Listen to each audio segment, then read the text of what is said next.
This podcast is sponsored by ebookit.com, self-publishing solutions for the independent author and small press. Visit us today at ebookit.com. Welcome to the Toastmasters Podcast, the official podcast of Toastmasters International. Hello, everybody. This is Greg Gazin. And I'm Ryan Levesque. Ryan, I hear from everybody. I don't have enough time. I have to work late. I got to take the kids to soccer, fix the fence, volunteer obligations, and all of these things are burning me out. But I never thought that perhaps maybe some of these external factors are not really the cause. And wondering, maybe it's my own internal behavior patterns that are the root cause. Today's guest will answer that question and offer up some advice on managing our own mental state. Ryan, who is our guest today? Today, we're speaking with Sara Mayer, the CEO of Sara Mayer Consulting. Sara is a strategic business consultant who believes you can set and crush bold goals without working double time. She's a distinguished Toastmaster currently serving as the Program Quality Director for District 3 in Arizona. Sara wrote an article in the July 2023 issue of the Toastmaster magazine called, "Are Your Behavioral Patterns Causing Burnout? Advice for Managing Your Mental State." Joining us from the greater Phoenix area, Sara Mayer. Welcome to the Toastmasters podcast. Welcome. Hi, everyone. Thank you so much for having me. Sara, before we get into the topic of today's conversation, we would love to learn a bit more about you. Could you share with us some of your background and how did you become a strategic business coach? How did your career evolve into that? Oh, that's a loaded question. So I started my career in higher education, and then I migrated over to nonprofits. Basically, I was put on this project to research what top performers were doing and why they were successful. And I made a very interesting discovery at our company that they actually were not the top performers. They were outworking everybody. They were working more than anybody else. And when we aggregated their metrics, they actually were the middle to bottom performers in the company. So I went on a hunt to try and find the people who were only working 40 hours. What were they doing and what were they achieving? And I found that they were incredibly driven. They would set goals every day. They would achieve them, but they were very consistent that they would go home at the end of their shift and leave their work at work. So I started that project, and my company asked me to really look at the metrics for the company. And I said, is this the culture we want to have here? That in order to be successful, you have to work all the time. And they said no. And so then we went on this project to level set the culture. And that's how my business started, because of the actions that project that we took as a company and that project that I led. People started hiring me on the side to help their entrepreneur wife who was working 24 hours a day, or their husband's company who they were working all the time. And so that's how my company began. And I truly believe that you can accomplish all your goals without working 24 hours a day on every holiday and every weekend. Wow. So am I hearing this correctly, Sara? I think I heard you say that the company, to put it in my own words, took a stand and said, okay, even though there are people who are performing at the top, they're doing it in a way that's so out of balance that we want our employees to have balance. And then it sort of resets who the top performers were based on who's working reasonable hours and still at the top. We actually found two issues. So it was employees who were working all the time. Mm-hmm. And then the company had grown from like an 8 to 5 company to a 24-hour operation.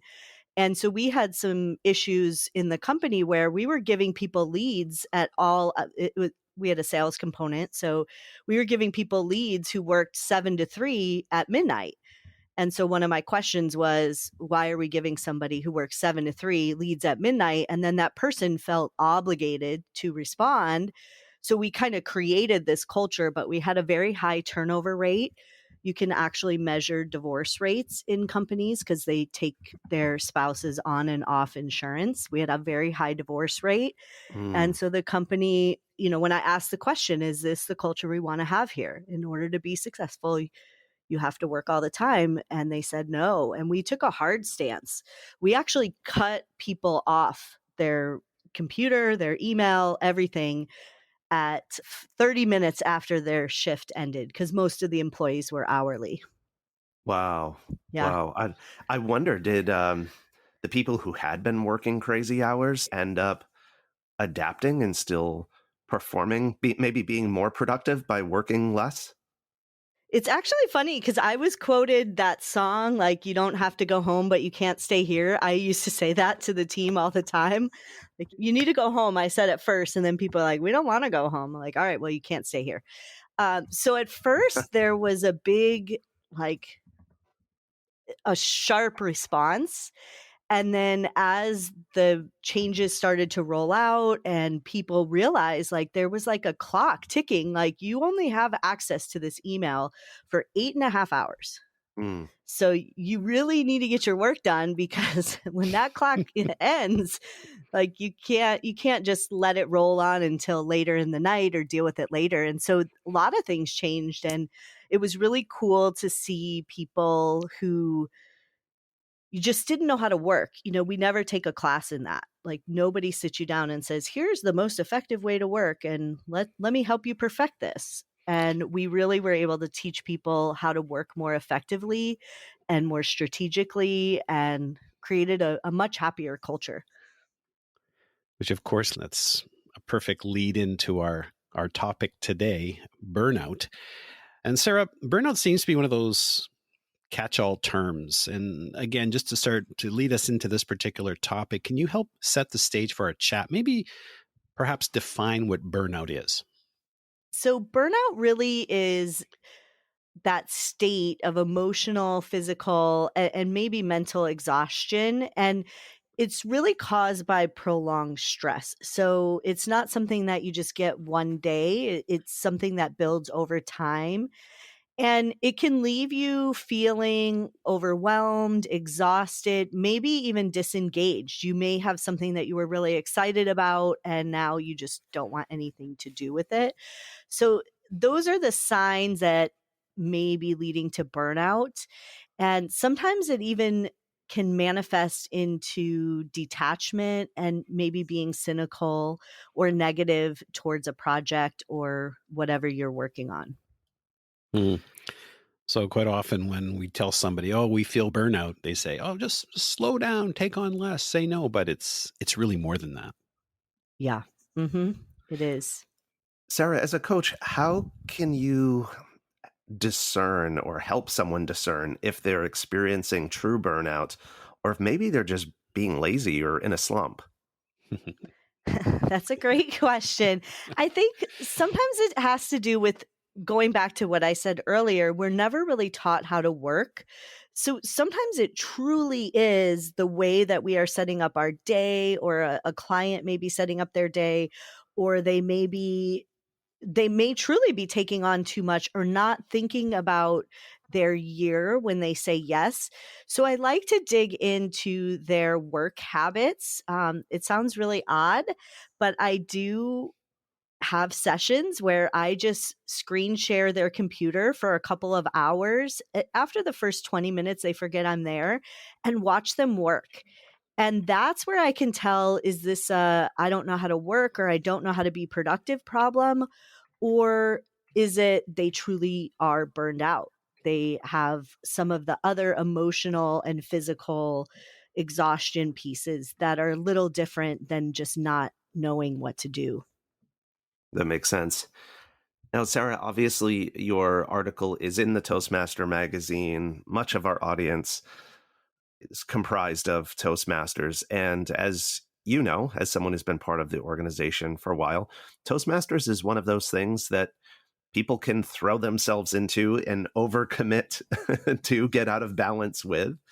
And as someone who moves into district leadership, all of a sudden there are new opportunities, new challenges, new responsibilities, which for the chronic overcommitter means lots of new temptations. As an overachiever yourself, and someone who's taken a district leadership position. Have you managed to fulfill your commitments without dipping into burnout? And if so, what have been some of the most important strategies you've used to avoid it? Yeah. This is not my first volunteer organization. And I learned a long time ago that people would come to me and ask me to do things. And I used to say yes to everything. And when I really dig into that, I felt like I was helping them out and that if I didn't do it, there would be no one else. And I've learned over time that that's not necessarily the case. And people tend to tap people for future leadership that they know will get the job done, that are maybe more prominent. And, there's that saying, if you want something done, give it to a busy person. And over time, I've learned to really think about my priorities throughout the year and decide, is this something that fits along with my personal and professional goals? And if it is, and I'm excited about the project, I'll say yes. But if it's not, I stopped saying no. So when people would ask me to do something, I don't say no anymore. I always say, if it's something I'm not going to work on, I say, do you know who would be really good at that? Or do you know who's looking for an opportunity just like this? And I try and connect that person to somebody else. And that's how I've avoided burnout, because it's allowed me to give opportunities to other people, to remove some of the guilt by not being able to help somebody out, and to really think about people that maybe others aren't thinking about because they're not the one raising their hand or really out there. But through the connections and networking, I know that that would be a good opportunity for them. Brilliant. Let me practice that right now. Let's see. Oh, you should talk to Greg Gazin. He is all about that. Yep. All right, cool. I'm going to add that one to my tool belt. I get that with podcasting. It's like I get districts from all over the world contacting me about podcasting, and I'm certainly happy to share with them and do some educationals, but I think we need to get somebody else involved, Ryan. He's been looking for opportunities. Yeah. Oh, funny. Yeah. If you haven't noticed already, Sarah, we kind of toy with each other all the time. Well, I know who to ask now. There you go. But this podcast, this is about you, Sarah. So I would like if you would be willing to pull back the curtain just a little bit and perhaps share an experience or share with us about a time that maybe you had burnout. What did it look like and how did you navigate through it? I worked for a company that had recently been sold, and that company had a lot of shifts going on, and they had a lot of things that they needed to overcome with the sale of the company. And I knew that I was truly, truly burned out when, I was in a role that I had wanted for many, many years, and I hadn't just recently achieved that role. But the spark was gone. Every day I didn't want to go to work. I knew that I had a list of things to do that was going to lead well into the evening. And I just was really negative about my day every day. And in that company, I was working with students. And so when you're the face of that campus and you just don't even want to be there every day, I was going to work later, which is, one of the first signs, sleeping in, not really excited to jump in the car. And so that was a state where I knew that I needed to make some changes in order to do what I needed to do in that role, but also for my future. And I started to really ask myself some questions about, is this the position that I want to be in? Is this the company I want to work for? Or is this something that I can adjust in my life that I can bring that excitement back? And so that was, one of the roles. I knew that I was not really myself. I felt like I was kind of lazy. Even though I was getting a lot done, I still felt like, oh, well, I have all this other stuff to do, so I must be lazy. Sara, we know that Toastmasters is a life-changing organization and an experience, and it's also a volunteer organization. So I wonder, what would you say to someone who's maybe experiencing burnout or on the brink of burnout and they're reevaluating their priorities, and they think, Toastmasters is great, but it doesn't pay the bills. And yet at the same time, there is some real value there. How do you help people parse their various obligations? And when it is something that's, let's call it important, but not urgent, like Toastmasters, how do you still fit that into the package? Yeah, I think that's a great question. I'm going to split it up into two chunks. So I think the first part is for you as a Toastmaster to annually set, well, anybody should do this, annually set some personal and professional goals. What are you looking to learn or do in the year? And sometimes you find yourself in these things that carry over year to year because, nobody else is raising their hand to do it, but people just assume that you're going to continue to do it. And so really setting those new goals every year and then talking about the things that you're looking to offlift to others, because many people are looking to learn some of the similar things that you learned when you took on whatever role or task or project. And so when you start to talk about like, hey, I've been the, district podcast chair, or if whatever the role is, I've been the district podcast chair for 5 years now, and I'd really like to help mentor somebody to do this. People might not even know that you're looking to give that role away. And so moving more into a mentorship role is a great way to start to reevaluate your tasks or priorities or things that are kind of lingering on your plate, is to first move into a mentor role and tap somebody else. And the other thing with, when you're thinking about Toastmasters and it being a volunteer role is to set times when you're going to work on your volunteer role. And that helps so that the Toastmasters day is not a full day or doesn't bleed into other things. So I have 2 days that I have just a block of time where I put on my calendar for 4 hours, I'm going to work on Toastmasters. And then I just make a list in that calendar appointment. And when I get to the end of the time, then I move the rest of the list to the next day. And I think that's really important to keep Toastmasters as something you're excited about, but not something that is a dread every day. Like, oh, I have this list of 50 things I have to do and I just didn't get to it. So I still have this list of 50 things.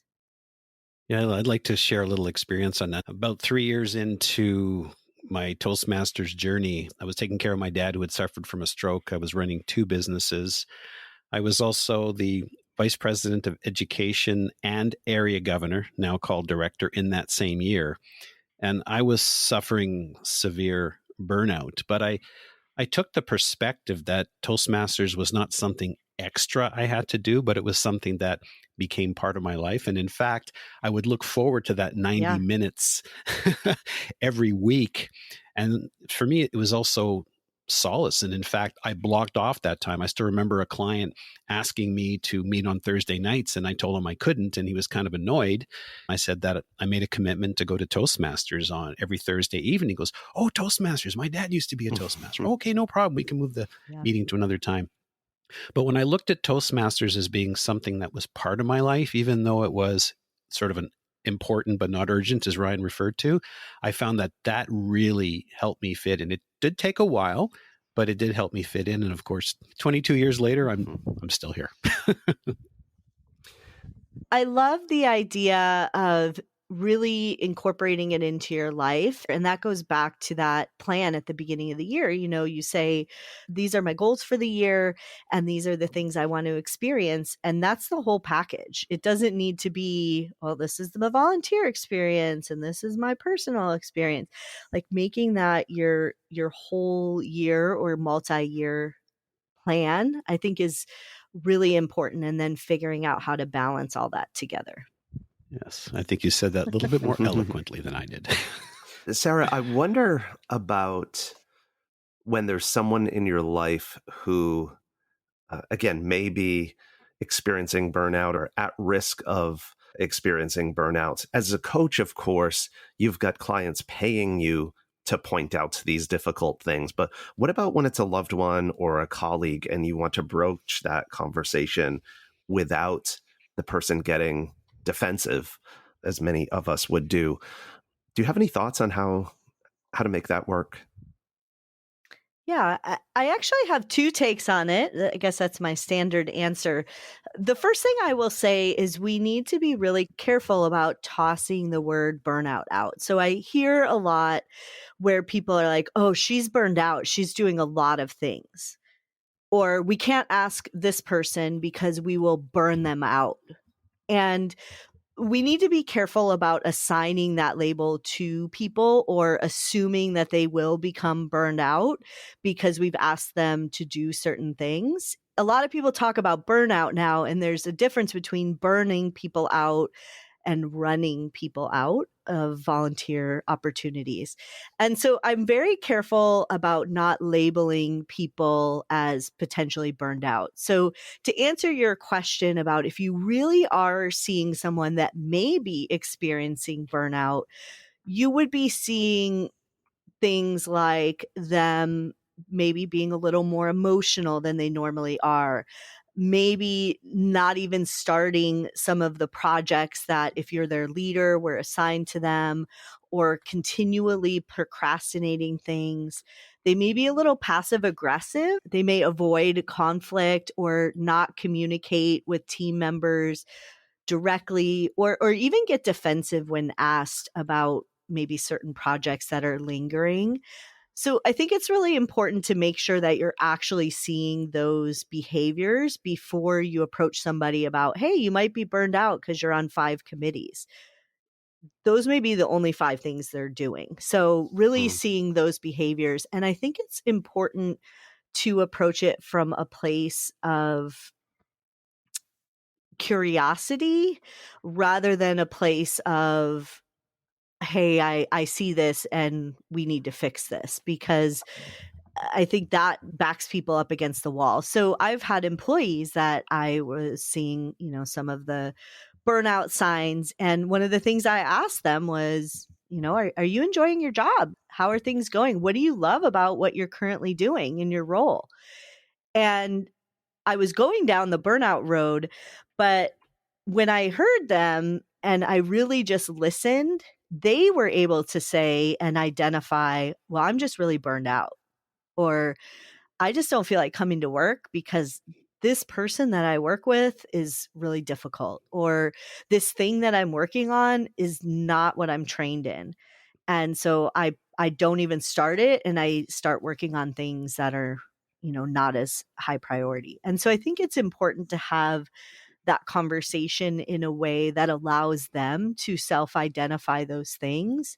And then at the end of that conversation, maybe offering, how might I help you? If somebody says, I've been doing this role for 5 years and nobody will take it over and I don't want to do it anymore, how can I help you find somebody who would be good at this, who would be excited about this, and who you may be able to mentor in the process and create an exit plan for you on this particular task or role? So I think it's really important to not just walk around labeling people as possibly burned out, but then to allow them the time to have that conversation and get their frustration out and to really tell you what they are truly feeling or thinking, and then come at it from a solution-oriented standpoint. Well said.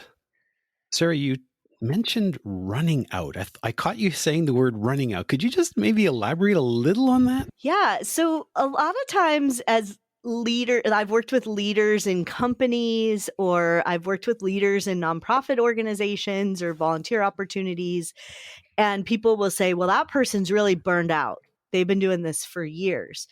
And then when I have sat down and talked with that person, they're not burned out. They were run out of that position or run out of that organization. So people were mean to them. They criticized every, move they were making, or they just didn't feel supported. And so I think there's a big difference between somebody getting burned out and somebody being run out.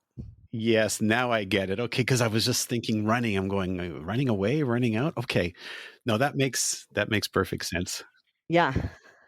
So as leaders, I think it's important to ask, are we burning people out or are we running them out? I mean, obviously, you're very, very strategic in your approach. And in fact, in the article, you lay out a number of causes for burnout. You also offer up a number of tips. Now, one of the challenges I know, even for myself, is sometimes as people, we're very hesitant. We have trouble with, you'd made reference in the article to things like setting regular bedtime hours, saying no, or, delegating. What are some of the things that they can do to help avoid that burnout or to reduce the burnout effect? I'm a big proponent in how you work, and how you work every day really determines how successful you'll be, as well as how many hours you spend at your desk. And one of the biggest things is there's no such thing as multitasking. Basically, when you're working on multiple things at one time, you are actually shifting focus multiple times. And that leads to projects lingering forever. So, one of the best ways to avoid burnout is to work a schedule, use a planner, some type of scheduling app, and scheduling breaks for yourself. So, we have many people who are self employed. And I always joke that you in November should send yourself an email that says, just so you know, if you don't use your vacation, it disappears in January. That's what happens in a big company. So why not do that to yourself? It forces you to take your vacation. And so I think it's really important to use a schedule to create working hours. And it can be whatever. I have a lot of people who love to work night hours, but creating that schedule really helps. And then being focused. So instead of like sitting down at your desk and checking your email, and next thing you know, you're on Facebook because it dinged, and then you're, in the Word document, and then you have to go somewhere else. And so what happens with that is that leads to burnout, because tasks end up lingering and procrastination happens and things don't get done. So I think being really focused and having that schedule is super important. And then we talked about setting boundaries, and this is really difficult for a lot of people. They want to say yes to everything. And when you create those goals at the beginning of the year, it's easy to determine what aligns with what you should be doing. And then allowing other people to have some opportunities is always a feel good and a great way to not take on too much. Mhm. I definitely agree with the multitasking. The only exception, of course, is that you can get some exercise, you can go for a walk, and you can listen to the Toastmasters podcast. I agree. Yes. Awesome. Sara, you just mentioned setting boundaries a moment ago. When you're working with a client who tends to chronically say yes to every opportunity, whether it's out of just getting caught up in the excitement and the appeal of something new, or the obligation, the feeling of obligation, how do you help your clients begin to loosen that grip of overcommitment and start to erect some modest boundaries? That's a great question. And it really comes down to, why are you saying yes? Why did you say yes to this opportunity when you knew that client, you'd worked with them before? They weren't a great client to work with. And many times it comes down to some emotional feeling like, well, I felt like I had to, or I didn't know how to tell them no. And so being a little more direct, like, thank you so much for thinking about me, but I'm not taking on any work right now, or that's not something I'm interested in working on, is really important. Because sometimes people say yes to things because they don't know how to say no, or they feel bad for saying no. Right. In that way. And so I think that is one of the first steps, is really diving into, why did you say yes to this? And sometimes it's, quite frankly, because I need the money. And okay, then how do you become okay with it, knowing that you only accepted this job for the money? How do you get yourself through that, so that in the future you can have clients that you don't have to say yes to? So I think that's what's really important, is really digging into the why. Why do you say yes to everything? And sometimes it's right there, and sometimes it's like 4 layers deep. Well, if you've gained some great knowledge from this episode today, folks, please say yes and share the Toastmasters podcast with your friends and family. You can find the Toastmasters podcast at toastmasterspodcast.com, toastmasters.org, Google, Apple, Spotify, and everywhere you get your podcasts. Ryan? Sara, just want to take a moment and thank you for sharing with us today. And before we let you get on with your day, I wondered if you could share with us and our listeners how they can follow your work and how they could perhaps get in touch if they're interested in strategic coaching with Sara Mayer. Well, I like to keep things super simple, so you can find me at Sara, S-A-R-A, Mayer, MAYER.com. And that's my Instagram and Facebook handle as well. And don't forget to check out our podcast as well. Yes, I do have a podcast, the Bold Goal Crusher podcast. I love that name. Awesome. Sara Mayer, thanks so much for coming on the show today. It's been a pleasure chatting with you. Same. Thank you guys for having me.